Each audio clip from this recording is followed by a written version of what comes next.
কথা বলা, তর্ক করা, কোনো একটা আলোচনায় বসা, সমালোচনা করা, সেটাকে অ্যাকসেপ্ট করা, ডিনাই করা, ইটস এ গুড প্র্যাকটিস যেটা চলছে, এটাকে অবশ্যই অ্যাপ্রিসিয়েট করতে হয়। নারী আসনের ক্ষেত্রে বিএনপির যে জায়গাটা সেটা একসাথে উন্নতি করা এবং এটাকে এখনই সেই ঘূর্ণায়মান পদ্ধতি বা সেইখানে না গিয়ে যেভাবে চলছে প্রসেসটাকে সেভাবেই চলতে দেয় এবং আস্তে আস্তে এই জিনিসগুলোকে আসলে ইনকর্পোরেট করার জন্য প্রস্তাবনাটা দেয়া হয়েছে এখানে। কারণ বর্তমান প্রেক্ষিতে আসলে হুট করে নতুন কোনো কিছু একেবারেই নিয়ে আসাটা খুব বেশি যুক্তিযুক্ত বলে মনে করছে না দল। যেমন আপনাকে ফর এক্সাম্পল আমরা বলতে পারি যে আমাদের এই যে একটা অর্ডিন্যান্স জারি করা হলো সরকারি চাকরিজীবীদেরকে নিয়ে, যেটা নিয়ে একটা সচিবালয়ে অনেক বড় ধরনের তাণ্ডবের মতোই চলছে।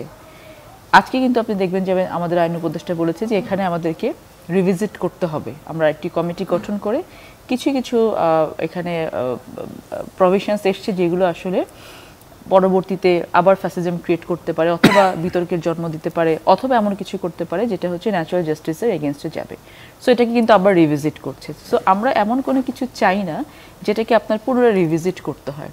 অবশ্যই একটা গুড প্র্যাকটিস চালু হোক, সেটা যেভাবেই হোক না কেন, নারীদেরকে সামনের দিকে এগিয়ে নিয়ে যাওয়ার জন্য তাদের সরাসরি নির্বাচনে অংশগ্রহণ করাটাকে আমিও এটাকে ব্যক্তিগতভাবে সাপোর্ট করি, দলও সেটাকে সাপোর্ট করে, কিন্তু এটা কোন স্টেজ থেকে স্টার্ট করতে হবে সেটা নিয়ে হয়তো একটা সেটার কি কোনো সময়সীমা হচ্ছে বিএনপি যে কবে এটা শুরু করা যায়? না, সেরকম করে কোনো কিছু দল এখন পর্যন্ত বলে নাই। এখন বলা আমাদের স্ট্যান্সটা হচ্ছে যে আমাদের যে প্রচলিত আইন যেটা আছে, প্রচলিত যে প্র্যাকটিসটা আছে বা প্রচলিত যেই নির্বাচন আরপিওতে যেভাবে অনুযায়ী মোটামুটি এই যেটা সাকিব ভাই যেটা বললেন যে যেটাই হোক না কেন সেটা কিন্তু পরবর্তী নির্বাচনের দিকে আসবে। যোগ্য নারীদের উঠে আসার কি সুযোগ থাকে? কারণ পুরো ব্যাপারটাই তো হচ্ছে দলের মনোনয়নের উপর নির্ভর করে, সেখানে তো ভোটের কোনো যোগাযোগ থাকছে না। সংরক্ষিত আসনে বিষয়টা যেটা আছে, এটা যদি একেবারে আপনি আমার ব্যক্তিগত বিষয়টা জানতে চান, আমি বেসিক্যালি আসলে এই সংরক্ষিত আসনটাকে সেভাবে দেখি না। কারণ আপনার পার্লামেন্ট ইজ আ প্লেস যেখানে আপনার সবার তো যাওয়ার প্রয়োজন নেই। If you are capable then you go there. ওটা তো ওখানে পলিসি মেকিং এর জায়গা।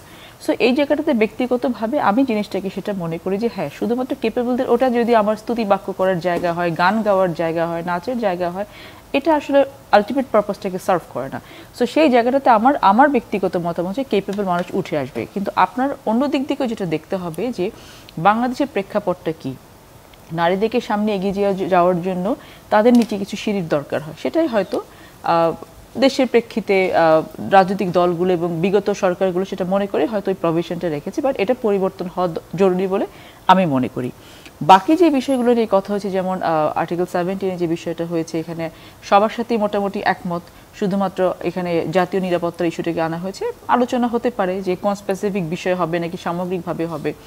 তো সবকিছু মিলিয়ে ঐক্যমত্য কমিশনের এই আলোচনা প্রথম দফা হোক দ্বিতীয় দফা হোক, আলোচনাগুলোকে আমরা দলীয়ভাবে ব্যক্তিগতভাবে দেশের সাধারণ নাগরিক হিসেবে কিন্তু আমরা এটাকে পজিটিভলি দেখছি। কিন্তু আমাদের অবজারভেশন যেটা বলছিলেন যে জাতীয় নিরাপত্তার মতো একটা বিষয়ের ক্ষেত্রে আসলে অনেক কিছু এর মধ্যে ঢুকিয়ে দেওয়া যেতে পারে এবং সেই কারণে এটা আসলে 70 অনুচ্ছেদে যেটা দলের বিরুদ্ধে ভোট দেওয়ার ব্যাপারে প্রযোজ্য, সেটার যে এখনকার যে সীমা সে তার কাছাকাছি কিছুতে রেখে দিচ্ছে কিনা?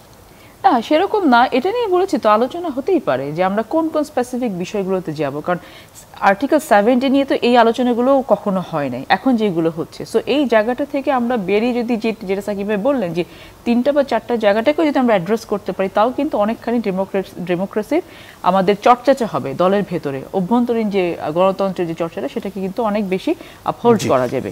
তো এই জায়গাগুলো থেকে আমার মানে যেটা মেসেজ যেটা জনগণকে দেওয়ার জন্য আছে যে it's a very good practice, ঠিক আছে, কিন্তু আলটিমেটলি যেহেতু এই সংস্কারগুলো আমাদেরকে অনেক কিছুই পরবর্তী সংসদের মাধ্যমে রেটিফাই করে নিয়ে জনগণের কাছে এটা ইমপ্লিমেন্টেশনের জন্য দিতে হবে, সেই জন্য আমরা এই খুব বেশি দিকে না গিয়ে স্পেসিফিক জিনিসগুলো নিয়ে আমাদের সামনে মেইন জায়গাটা হচ্ছে নির্বাচন, সেই জায়গাটাকে টার্গেট করে সেই ধরনের আলোচনাগুলো করাটা আমাদের জন্য বেশি যুক্তিযুক্ত মনে করছি।